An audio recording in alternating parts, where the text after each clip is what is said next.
कोई particular chemical reaction का हम लोग बात करें, एनी केमिकल रिएक्शन जिसमें एक से ज्यादा फैक्टर्स हम लोगों को देखने को मिलते हैं, तो वहां पर जो भी चीज कॉन्सेंट्रेशन में सबसे कम होगा वो हम लोगों का क्या करता है, उस पार्टिकुलर रिएक्शन को अफेक्ट करता है। और इसको हम लोग क्या बोलते हैं, लॉ ऑफ लिमिटेशन फैक्टर बोलते हैं। ठीक है, जिसका भी अमाउंट कम होगा in any reaction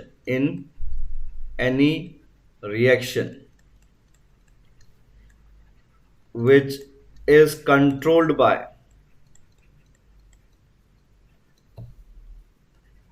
more than one factor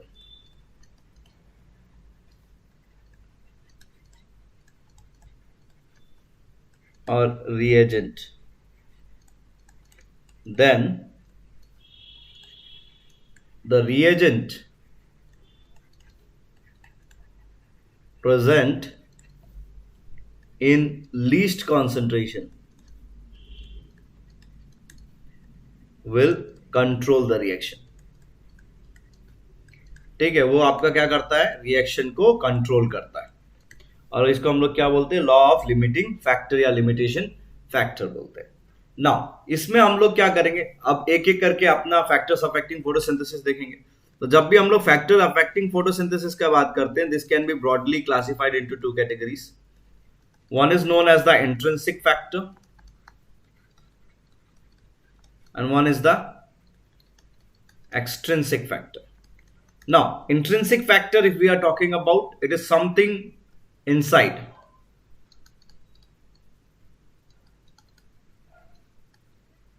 For example,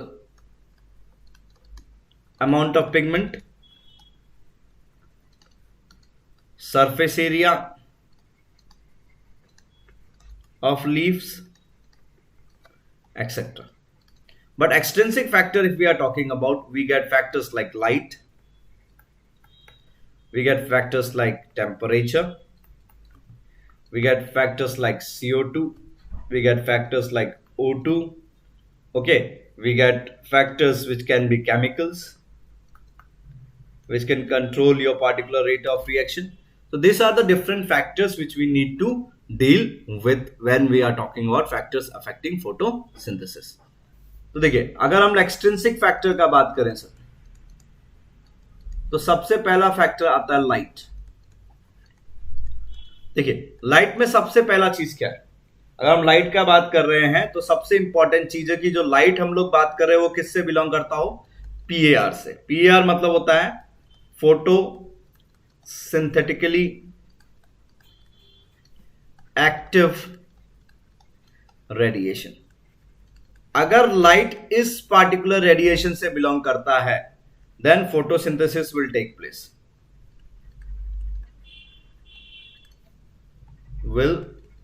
place, अगर इसको छोड़ के, ठीक है, लिविंग दिस वेवलेंथ, कोई भी दूसरा वेवलेंथ ऑफ लाइट आप प्रोवाइड कीजिए, provide any wavelength of light, provide any wavelength, क्या फोटोसिंथेसिस होगा, नहीं होगा। ठीक है, no photosynthesis will take place. तो सबसे पहला इंपॉर्टेंट चीज क्या हम लोगों का, कि आप किस वेवलेंथ ऑफ लाइट को प्रोवाइड करने का बात कर रहे हैं, वो सबसे इंपॉर्टेंट चीज आ जाता है। और पीआर का हम वैल्यू का बात करें तो कहां से कहां तक जाता है, तो 400 to 700 नैनोमीटर का बात करता है ये। ठीक है, तो first thing is important, which particular light you are providing. Another thing is called light duration. Now light duration do not affect rate of photosynthesis. Okay, it will not affect rate of photosynthesis, but it will affect amount of photosynthesis. किस चीज को affect करता है sir, amount of photosynthesis को affect करेगा। ये आपका light duration कभी भी रेट ऑफ फोटोसिंथेसिस को अफेक्ट नहीं करता। तो क्वेश्चन इज कि अगर ये अफेक्ट नहीं करता तो कौन सा पार्टिकुलर चीज लाइट का रेट ऑफ फोटोसिंथेसिस को अफेक्ट करेगा, तो it is the light intensity which affect rate of photosynthesis. Rate of photosynthesis. ठीक है, तो it is the light intensity which affect the rate of photosynthesis, not the light duration. So इन सब factors का बात तो ठीक है sir, but most important factors are two important things. There are two concepts. One is called light compensation point. What is light compensation point? It is the amount of light at which maximum photosynthesis will take place. Okay, wait.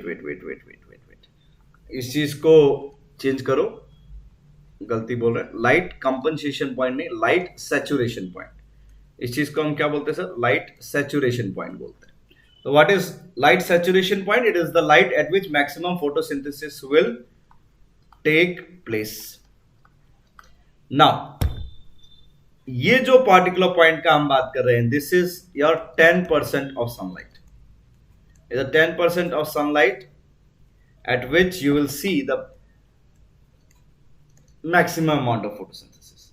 The next thing which we are talking about is light compensation point. So it is the amount of light at which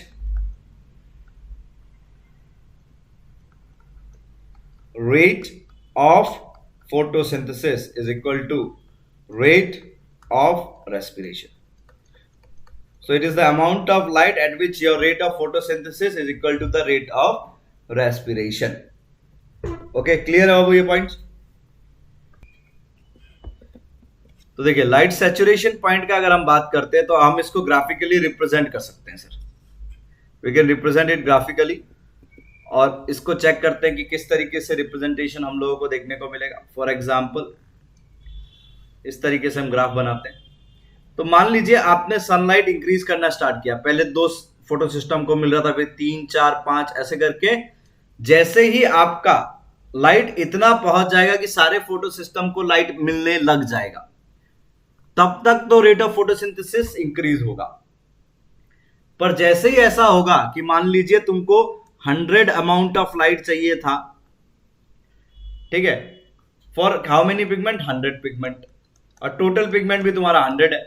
अब तुम 200 unit of light क्यों ना दे दो इसको, but ये जो particular amount है वो तो 100 ही है, तो ये लाइट कितना लेगा? 100 ही लेगा. अब 300 अमाउंट भी लेके आ जाओ, क्या फर्क पड़ता है? कि पिगमेंट तो कितना 100 ही है, तो वो एट ए टाइम लेगा कितना? 100. तो जो आपका अमाउंट ऑफ लाइट बढ़ते जाता है, तो एक टाइम तक ये आपका रेट ऑफ फोटोसिंथेसिस को इंक्रीज करवाता है. आफ्टर दैट टाइम आपका रेट ऑफ फोटोसिंथेसिस क्या हो जाएगा sir?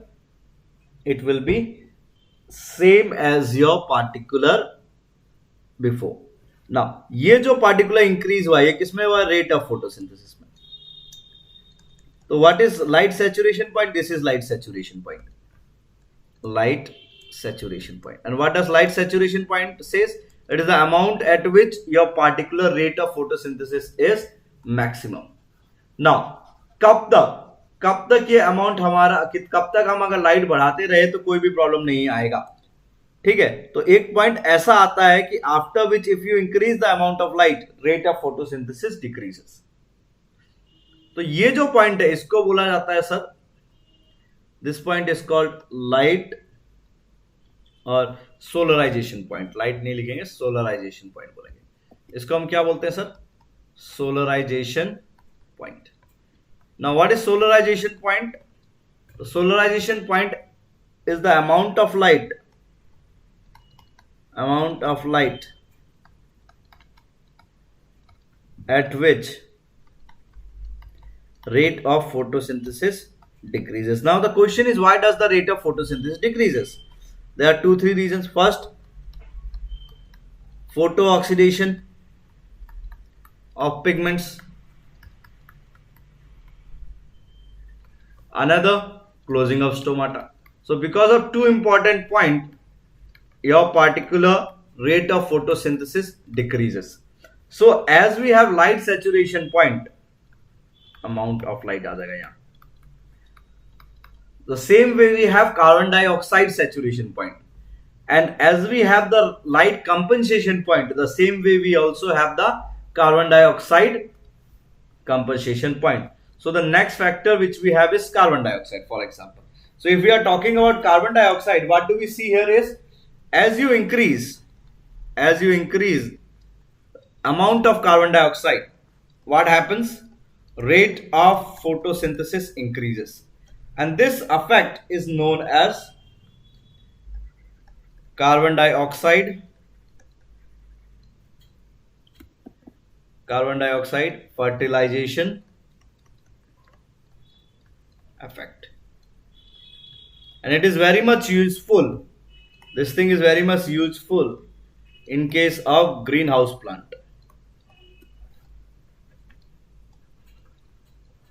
Now, the next thing we see here is, if we are talking about this increase, till what reason it will increase? At one time it will also have to decrease. So if we are talking about CO2 saturation point, so we have to talk about this in perspective of two different plants, C3 plant and C4 plant. So the C3 plant shows saturation beyond 450 ppm. Means they can have, they will require at least 450 ppm of carbon dioxide so as to attain the maximum rate of photosynthesis. But in case of C4 plant, it is 360 ppm. So we can say that the amount of CO2 at which plant will perform maximum photosynthesis is more for C3 and less for C4. Now if we are talking about of what will happen after you increase the concentration more than, if we increase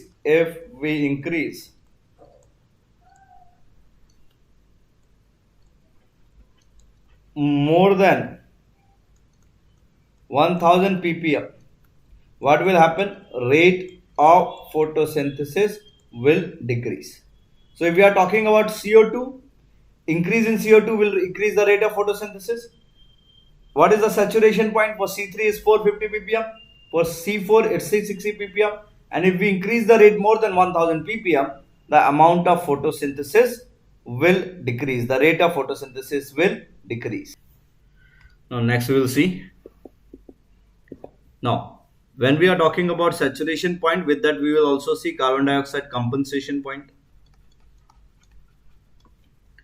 Okay, with the compensation point, what do we see? That C3 shows its compensation point at 25 to 100 ppm, and the C4 shows its compensation point at 0 to 10 ppm. Okay, so this is the point at which the rate of photosynthesis and rate of respiration is same. After CO2, we talk about the third factor, which is temperature. Now, if we are talking about temperature, what do we see? As we increase the temperature, initially, rate of photosynthesis also increases. Okay, but after some time, what we'll see? The rate of photosynthesis decreases. After some time, नहीं लिखिए, after more rise in temperature, what will happen? Rate of photosynthesis will decrease. Now we will talk about what is the maximum or the optimum range for the temperature here. So for C3 plant, what do we see? 20 to 25 degrees Celsius is the best temperature range at which we will see the particular increase in rate of photosynthesis. For C4 plant, if we are talking about, so we will see 30 to 40 degrees Celsius at which we are gonna see the maximum rate of photosynthesis. At the same time, the next factor is oxygen. What happens? If you increase the rate of oxygen, the amount of oxygen, the rate of photosynthesis automatically decreases. Okay, and this particular process, that is decrease in rate of photosynthesis due to increase in rate of amount of oxygen, what we call it, we call it Warburg effect. This is known as the Warburg effect. Now, the next thing which we will be seeing here is the chemicals. Okay, chemicals, which are the chemicals which can affect the rate of photosynthesis? What do we see here is, we have, if you remember, photosystem 1, which was transferring the electron to ferrodoxin. So we have the group of chemicals known as the diquat and paraquat. The chemical name is diquat and paraquat. Now what does chemical do? They do not allow the movement of electron from the PS1 to ferrodoxin. At the same time, we have photosystem 2, which will transfer the electron to your particular plastoquinone. Now we have a chemical known as DCMU. Okay, this will not allow the flow of electron towards the plastoquinone. What is DCMU? It is dichlorophenol dimethylurea. So if we are talking about chemicals which can affect this particular process, we can see the chemicals also which is showing us the effect here.